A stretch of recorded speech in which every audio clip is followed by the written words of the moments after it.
the Carolinas. This is Channel 9 Eyewitness News Midday.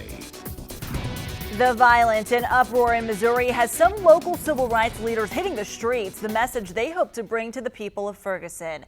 Good afternoon. Thanks for joining us. I'm Sarah Rosario. We'll have that story in just a minute, but first we want to take a live look outside from our Charlotte camera. Another hot, steamy day out there. This will be our 6th day in a row where we have temperatures soaring into the 90s. Let's get a check on your forecast with meteorologist Vicki Graff in Severe Weather Center 9. And Vicki, when can we expect to see some storms?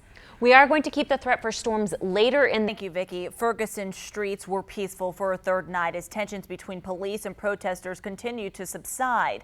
A small stream of protesters marched into the St. Louis suburb last night, but instead of confrontations with police, several stopped to talk one-on-one with officers about the shooting death of Michael Brown. Some worry the community's anger could explode again if a grand jury doesn't indict the officer who killed the unarmed teen. Well, the uproar in Missouri has prompted civil rights leaders in Charlotte to step in. Today, John Barnett with the group called True Healing Under God will take his team to the streets of Ferguson. Eyewitness News reporter Tina Terry spoke to Barnett just a little while ago. And Tina, what can you tell us about this trip? Sarah Barnett. Thank you, Tina. Well, police and park rangers are stepping up patrols here in Charlotte at the McMullen Greenway today after a man attacked a 16-year-old girl on a trail. Investigators say that man had a knife when he grabbed the girl and tried pulling her into the woods Thursday. The girl managed to escape and call for help, but now police are warning others not to run alone and to cut off the music. Try to run without earbuds.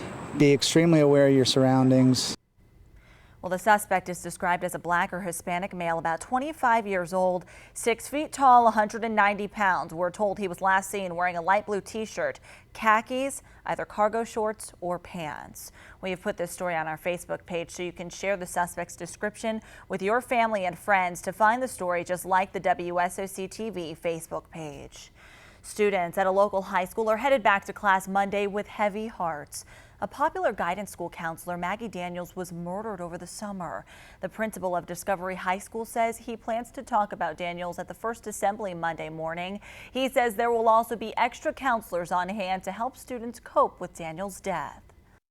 One of the things that makes probably all of this so difficult for us is the fact that the purpose of our school, we foster very close relationships with staff and students. A grand jury indicted Sharman Odom on first-degree murder for Daniels' death. He also faces sexual offense and kidnapping charges. An inmate is back in custody this midday after he escaped. Take a look at these pictures. They show the moments deputies caught Michael Brown, who they say escaped during a work detail. A citizen reported seeing him in the woods near the Alexander-Catawba County line. Police were able to find him with dogs. These pictures show Brown as he was escorted by deputies while in handcuffs.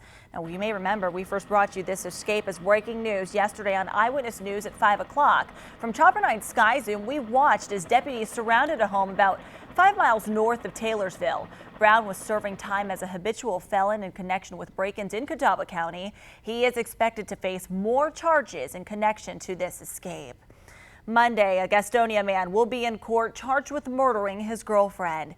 We reported Maria Phillips' murder as breaking news Thursday night at 11. Dwayne Robinson, seen here, faced a judge yesterday afternoon on charges that he stole her car. Witnesses spotted him driving it around town while she lay dead in her house for days. Phillips died from puncture wounds to her chest. This midday, we are learning more about how traffic problems created by construction in Cornelius are impacting local businesses. Exit 28 off of I-77 has been under construction now for months. The DOT is completing a diverging diamond intersection, and some business owners along that corridor told us their business is down 25 to 40% because of the construction. The beginning of our lunch and my dining room is empty because people just don't want to sit in the traffic. You may remember town leaders met with DOT officials last week to see how much it would cost to speed up that construction. Well, yesterday they said it could cost millions to move up that completion date by only a few weeks. Thousands are expected to check out a new BMX track in South Carolina. The reason some say it'll put Rock Hill on the sports tourism map. Plus, as summer comes to an end, we have a look at what this year's fall leaf season may look like, why the colors may not be so bright this year.